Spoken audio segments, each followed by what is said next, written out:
Here's a chilling short story about the hair collector. In the busy town of Nsukka, there was a beautiful and talented hairdresser named Chioma. Her salon, Glam by Chioma, was always full.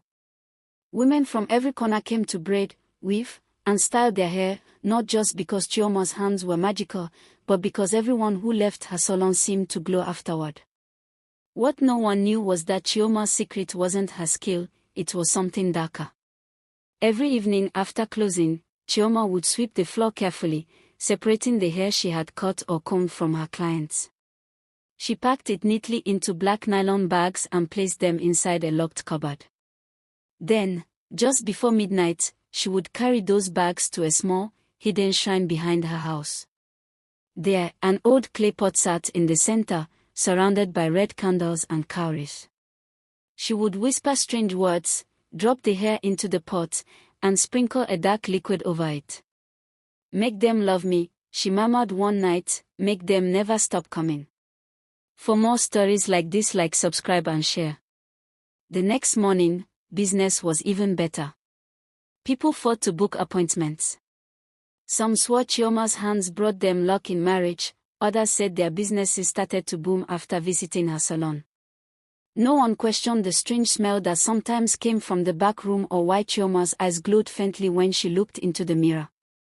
But one day, everything began to unravel.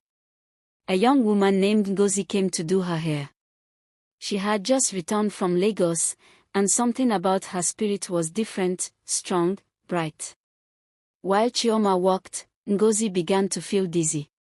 She noticed the small cuts on Chioma's finger dripping into the relaxer mixture.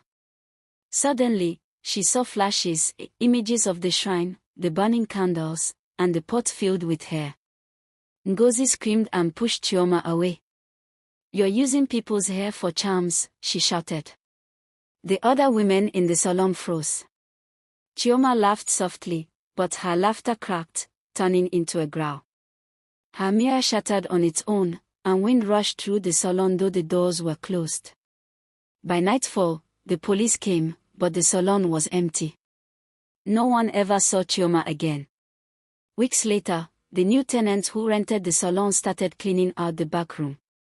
She found a small clay pot buried behind the wall. Inside were clumps of hair, still fresh, still warm, and whispers that filled the room like the hum of bees.